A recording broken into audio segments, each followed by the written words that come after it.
The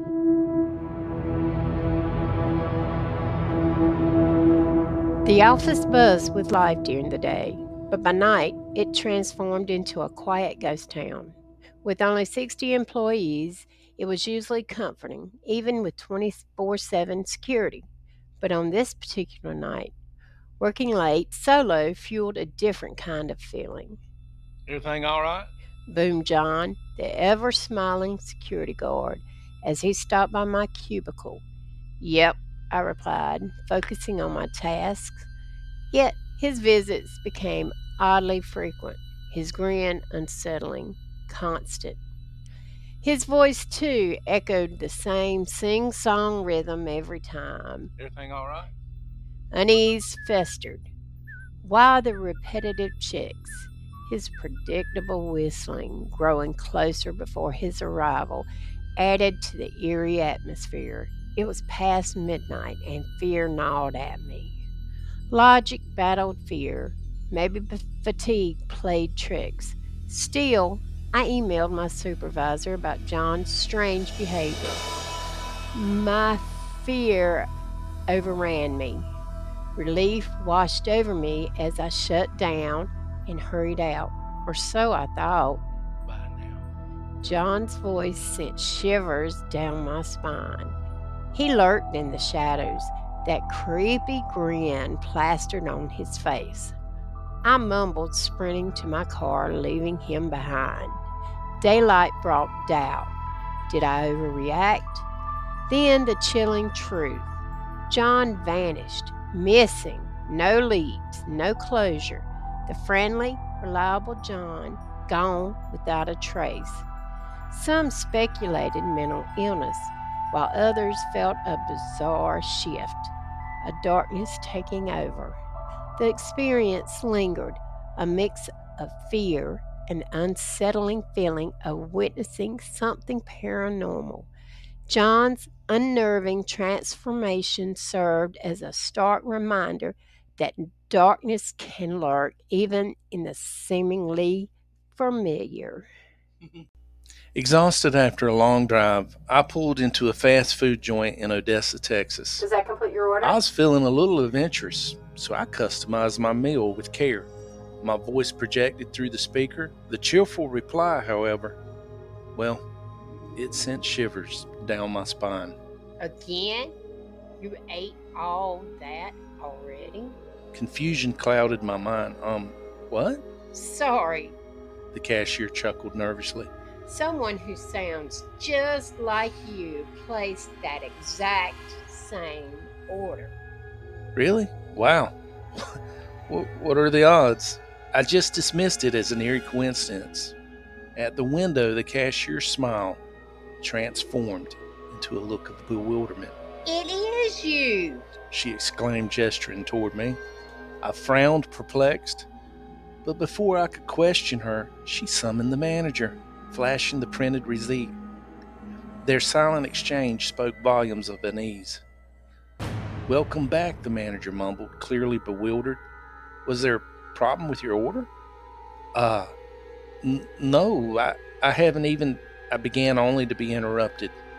I made your order myself, he cut in. The cashier pointed at the timestamp on the receipt.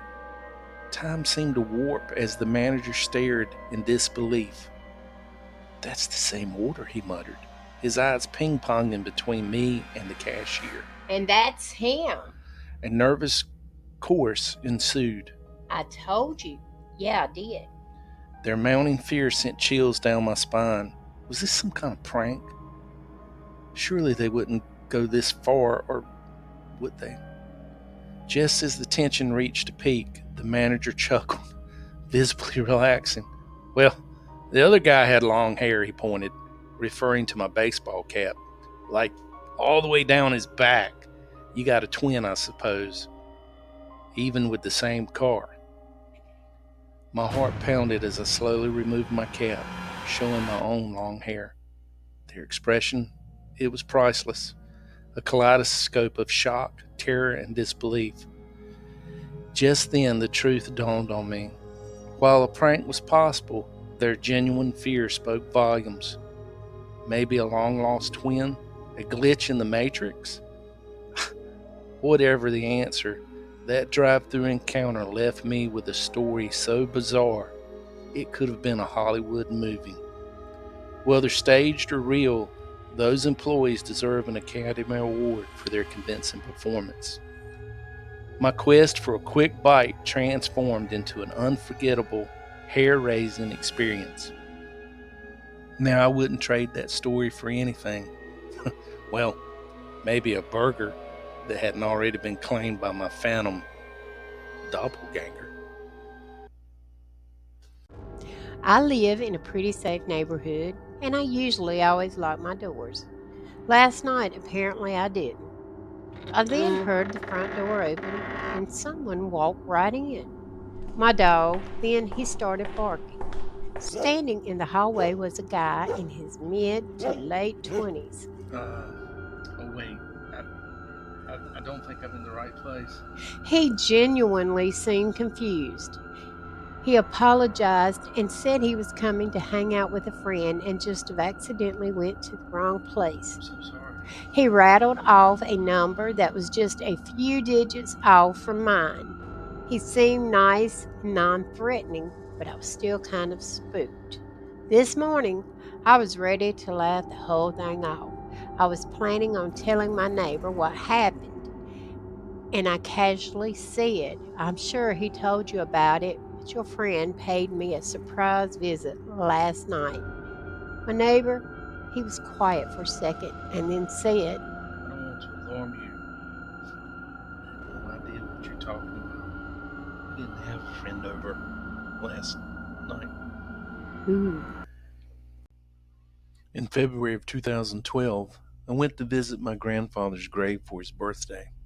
I was kneeling down in front of his grave with my head down when my body suddenly went into full danger mode.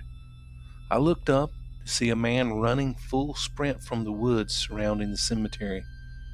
By the time I made it to my truck, he'd gotten about 50 feet from me. I started the truck and started to drive out as fast as I could, but not before driving right past him, so I got a really good look at his face. Fast forward to a few years later, I decided to download an app that had a ton of paranormal, cryptid, serial killer, UFO articles. You know, kind of like Bucklesberry Lemonade. And I was browsing through the serial killers. I came across one that made my heart drop. Israel Keys. You were fast, Israel, but I was faster. And I'm glad we didn't officially meet that day. One night, my wife was staying overnight at my parents' house while I was still away at college, wrapping up my very last day of work. I was awakened by a very loud knock on my dorm room door. When I went to open it, there was nobody there. I noticed it's 3 a.m. on the dot. Well, I'm not superstitious at all, but it sure spooked the hell out of me. So I basically slept with one eye open for the rest of the night. When I came home the next day to see my wife, we got to talking and I mentioned the knocking incident, just trying to laugh it off.